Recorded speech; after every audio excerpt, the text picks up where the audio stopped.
Question number 41 में हमें given है कि हमारे पास अगर टू वेक्टर हैं, ए वेक्टर एंड बी वेक्टर, और दोनों में एंगल थीटा है, तो रिजल्टेंट क्या होगा।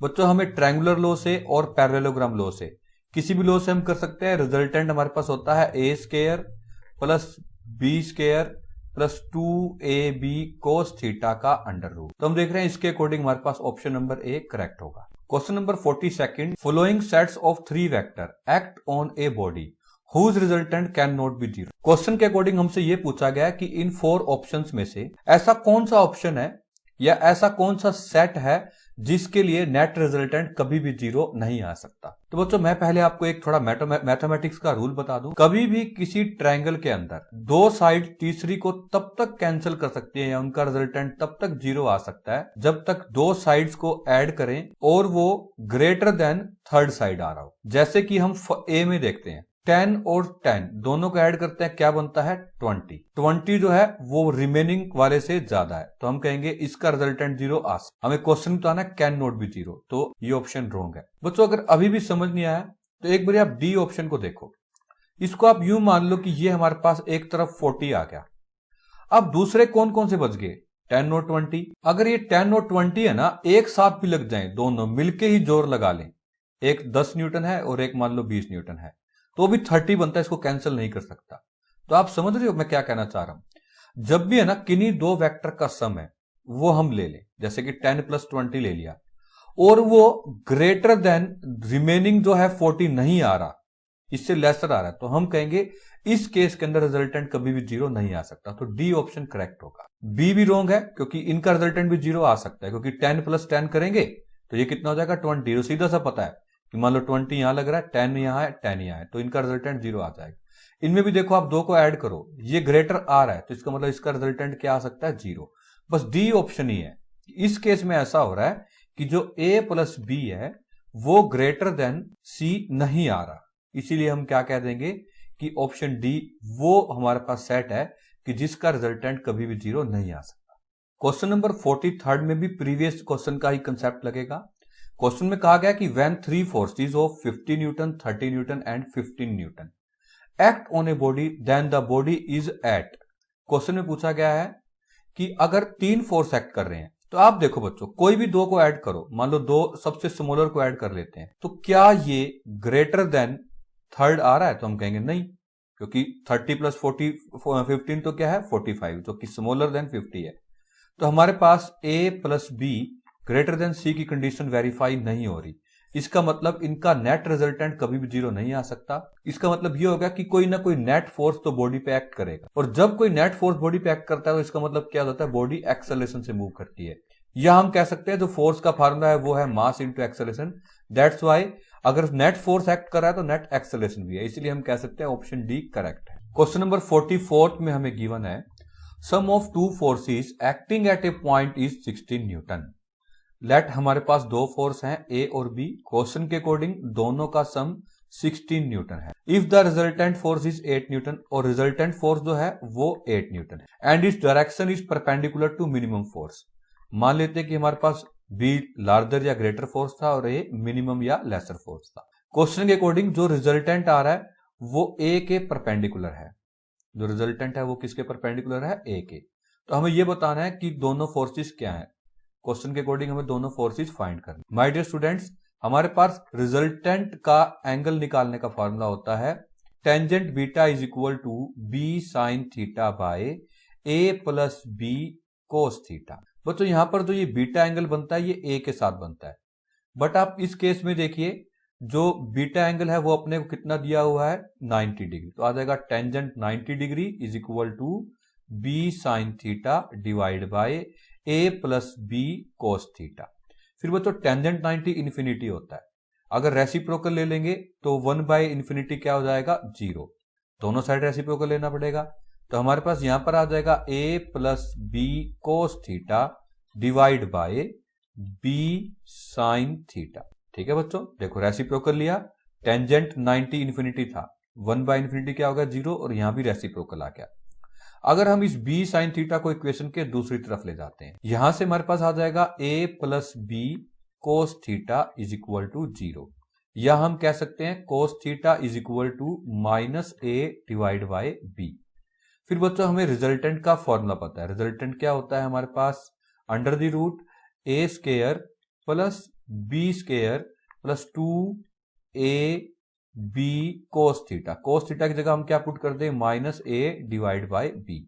एक बी ये बी से कैंसिल हो जाएगा, तो हमारे पास आ जाएगा resultant is equal to under the root A square plus B square minus 2a square. अगर हम इसे फर्दर सोल्व करें तो हमारे पास आ जाएगा resultant is equal to B square minus A square का रूट। अगर हम रूट ना लें तो हम दोनों साइड स्क्वायर कर देंगे, तो यहां आ जाएगा R square is equal to B square minus A square.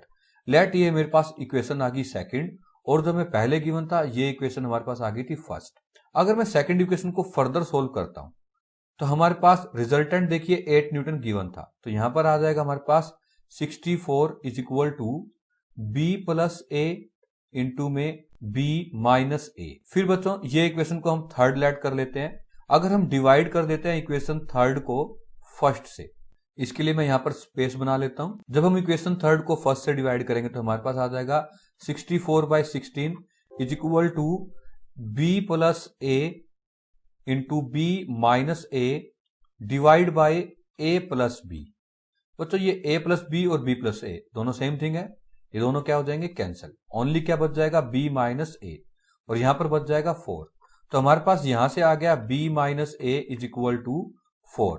Late this is our equation number 4। अब बच्चों फोर्थ और फर्स्ट को जब आप ऐड करोगे तो ए से ए कैंसिल हो जाएगा, हमारे पास आ जाएगा 2b इज इक्वल टू 20 और b इज इक्वल टू हमारे पास आ जाएगा 10। तो बच्चों आप देखिए ऑप्शन में एक ही जो ऑप्शन है वो हमारे पास 10 न्यूटन वाला है, जो है ए। वैसे हम इसको वेरीफाई करते हैं। अब b की वैल्यू को किसी भी एक इक्वेशन में पुट कर दो, चाहे हम उसको फोर्थ में पुट कर दें, थर्ड में पुट कर दें, फर्स्ट में पुट कर दें, तो a की वैल्यू आ जाएगी। चलिए हम इसे फर्स्ट इक्वेशन में पुट करते हैं।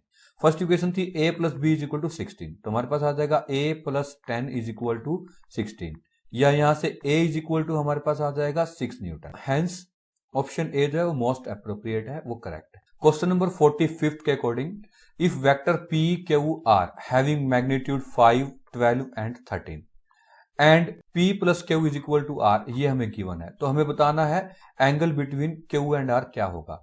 बच्चों ये देखिए दो वेक्टर का रिजल्टेंट हमें दे रखा है r, तो अभी अपने बताना है q और r में क्या एंगल होगा। बच्चों अगर हम देख लें, ये हमारे पास p साइड है, ये हमारे पास q साइड है और ये हमारे पास r साइड है। तो सबसे पहले तो अपने को ये देखना है कि p और q के बीच में क्या एंगल है, p और q के बीच में क्या एंगल है, फिर हम q और r में बता पाएंगे। तो बच्चों अपने पास फॉर्मूला क्या होता है, r is equal to under the root A square, यहाँ पे a और b की बजाय हम p क्यू ले लेते हैं, p square plus Q square plus 2p Q cos theta.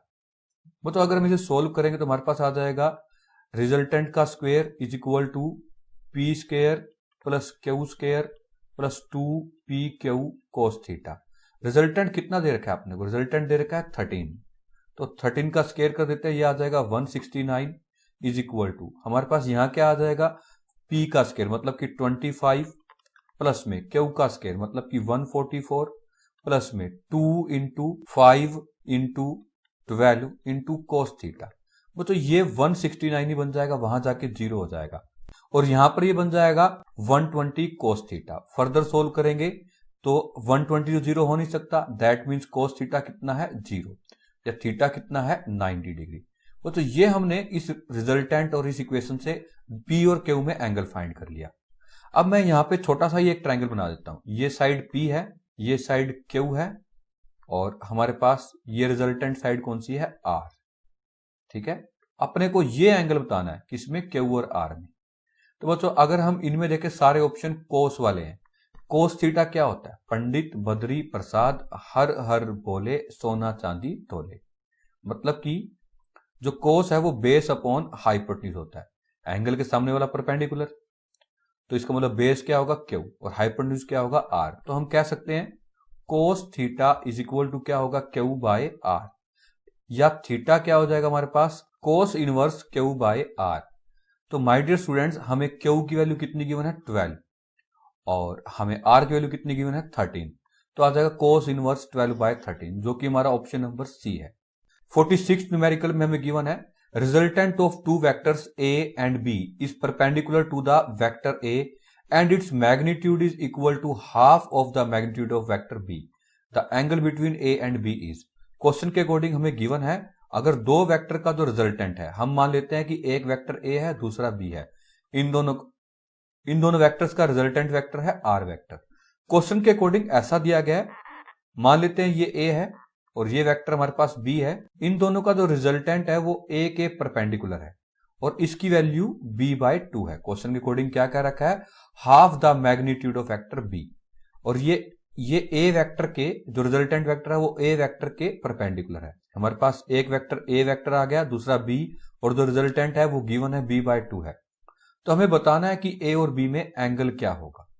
चलिए बच्चों, इसमें अभी हमने जो कंसेप्ट लगाया था वही लगाते हैं।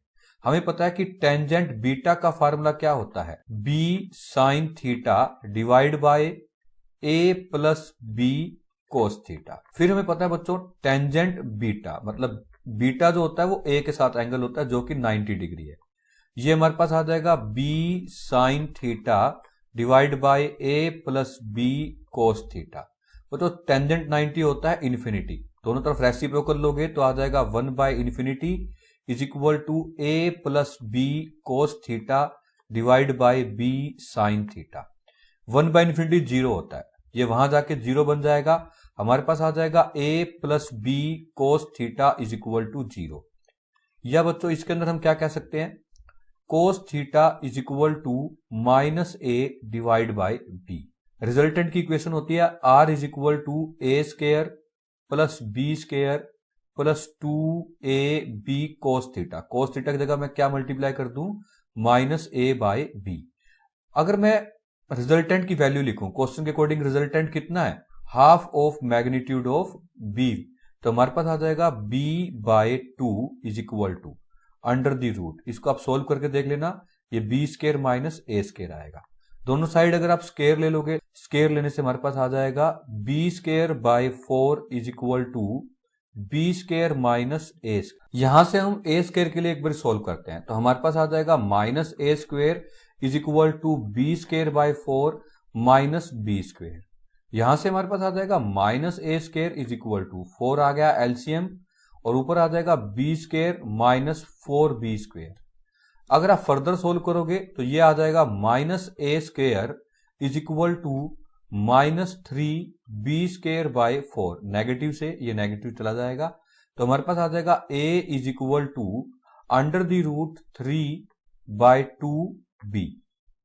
अब तो ये हमारे पास एक इक्वेशन आ गई a और b में, और एक इक्वेशन ये भी थी, क्यों ना हम a की वैल्यू यहां पुट कर दें। लेट ये इक्वेशन हमारे पास आ गई थी थर्ड, पहले वाली इस इक्वेशन को फर्स्ट नाम दे दिया, इसको हमने सेकंड नाम दे दिया, ये आ गई थर्ड, और जो फाइनल इक्वेशन आई है ये इक्वेशन हमारे पास आ गई फोर्थ। तो बच्चों क्यों ना फोर्थ की वैल्यू थर्ड में पुट कर दी जाए। यहां पर हम स्पेस बना लेते हैं, यहां से हमारे पास आ जाएगा cos theta is equal to minus a की वैल्यू कितनी है बच्चों, √3/2b, डिवाइड में क्या है b से b कैंसिल हो जाएगा, तो हमारे पास आता है cos theta is equal to -√3/2, और थीटा की वैल्यू हमारे पास आ जाएगी 135 डिग्री, क्योंकि जब थीटा 135 होता है तो उस केस में कोस 135 की वैल्यू -√3/2।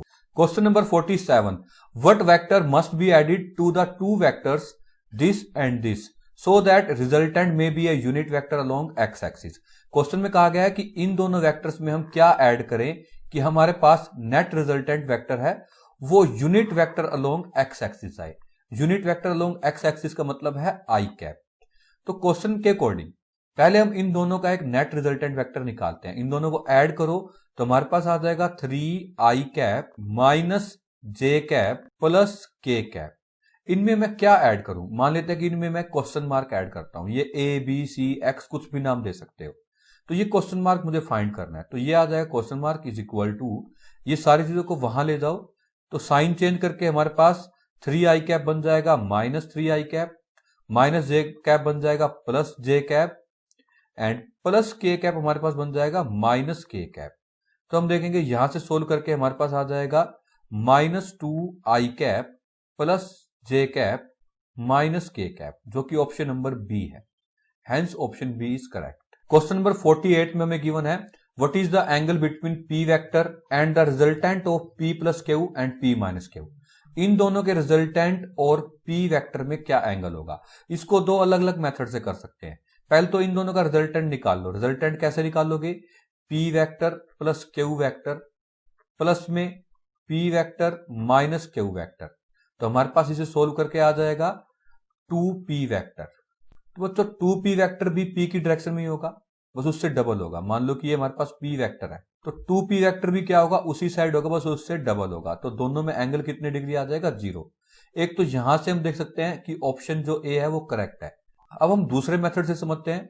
बच्चों हमें पता है कि अगर हम कह दें कि ये हमारे पास p वेक्टर है और ये हमारे पास q वेक्टर है, तो अगर मैं आपसे p प्लस क्यू वेक्टर पूछूं तो वो कहां होगा, यहां होगा। ये वेक्टर कौन सा आ गया, p प्लस क्यू।